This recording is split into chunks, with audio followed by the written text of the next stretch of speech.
Hi friends, I am your K. Kritika. Today we see a science lessons. Exploring magnet.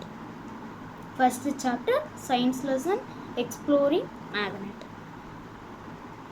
The small story by Reshma and her grandmother. Okay, shall we see that? Reshma lives in a coastal town of Kerala and is very fond of writing short stories. Her grandmother loves listening to her stories. So, Reshma was writing a new stories to share with her grandmother on her 60th birthday. The story was based on a ship carrying spices from Kerala for trade in the olden days. Okay, you can understand it. இப்போ வந்து ரேஷ்மாங்கிற ஒரு girl வந்து castle down கேரளாவில் ஒரு castle டவுனில் இருக்கா. அவளுக்கு வந்து ரொம்ப எழுதுறது ஸ்டோரி ரைட்டிங்னா ரொம்ப பிடிக்கும். அவங்க கிராண்ட்மதருக்கு வந்து அதாவது அவங்க பாட்டிக்கு வந்து அவளோட ஸ்டோரிஸை கேட்குறதுனா ரொம்ப பிடிக்கும். அதனால வந்து அவள் என்ன பண்ணுறா, ஒரு புது ஸ்டோரி எழுதுகிறா, ஒரு புது கதையை எழுதுகிறா அவங்க கிராண்ட்மா கிட்ட ஷேர் பண்ணுறதுக்கு. அவங்களோட 60th பர்த்டே, அதாவது 60வது பிறந்த நாள் அன்னைக்கு ஷேர் பண்ணுறதுக்காக எழுதுகிறா இது. Next, Reshma was aware that in those days the sailors used stars to find directions at night. இவ யோசிச்சுக்கிறா வந்து செல்லர்ஸ் வந்து directions find out the directions. இப்போ வந்து நம்ம இப்போ நார்த்தில் போகணுமா இல்லை சவுத்தில் போகணுமா அப்படின்னு ஃபைண்ட் அவுட் பண்ணுறதுக்கு ஸ்டார்ஸை யூஸ் பண்ணுவாங்கன்னு யோசிக்கிறோம்.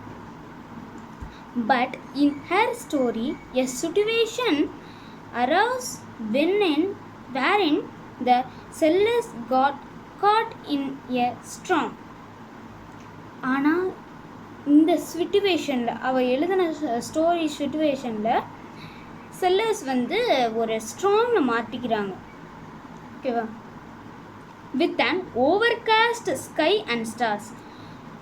ஸ்கையும் ரொம்ப பிளாக் கலரில் இருக்குது, அதனால் வந்து ஸ்டார்ஸ் ஒன்றுமே தெரிய மாட்டேங்குது.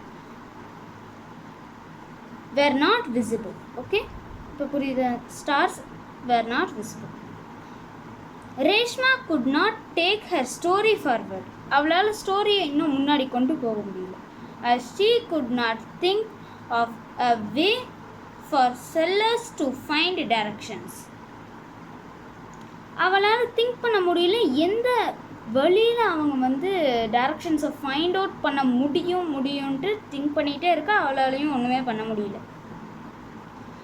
she searched for information on the internet and her school library. அவள் வந்து இன்டர்நெட்லேயும் ஸ்கூல் லைப்ரரியிலையும் இந்த மாதிரி இன்ஃபர்மேஷனை சர்ச் பண்ணுறான். she learned that the travelers used a device known as a magnetic compass for finding directions.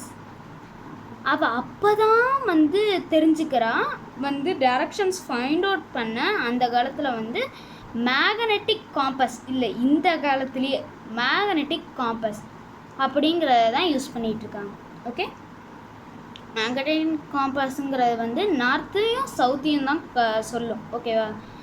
அதனால் வந்து அது இப்போ வந்து அது நார்த்தையும் சவுத்தையும் சொன்னால் நம்ம ஈஸியாக தெரிஞ்சுக்கலாம்ல. இப்போ நம்ம ஈஸ்ட் சைடில் தான் போகணும், இப்போ நம்ம வெஸ்ட் சைடில் தான் போகணும் அப்படின்னு தெரிஞ்சுக்கலாம்ல. அதனால next, Reshma had seen pencil box and purses which had magnets to keep them closed. Okay, அவள் வந்து ட்ரை பண்ணி பார்க்குறான். பென்சில் பாக்ஸ்லேயும் பர்ஸல்லையும் மேக்னெட்டை கிட்டக்க கொண்டு போய் பார்க்குறான். A writing board in her school also had a duster with a magnet. அவளோட ஸ்கூலில் ரைட்டிங் போர்டு இருக்குல்ல, அந்த போர்டுக்கு யூஸ் பண்ணுற டஸ்டருக்கு பின்னாடி ஒரு மேக்னெட் இருக்குது அப்படிங்கிறாங்க. But she had never looked at those carefully.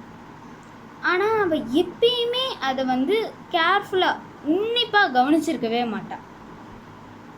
She now become curious to learn more. அவள் வந்து இன்னும் இன்ட்ரெஸ்டிங்காக அந்த மேக்னெட்டிக் காம்பஸ் இல்லாட்டி மேக்னெட்டை பற்றி தெரிஞ்சுக்கணுன்னு ரொம்ப ஆர்வமாக இருக்கா. About magnets and magnetic compass நான் சொல்லல, இதே மாதிரி தான். இப்போ நெக்ஸ்ட் பேஜுக்கு போகலாம்.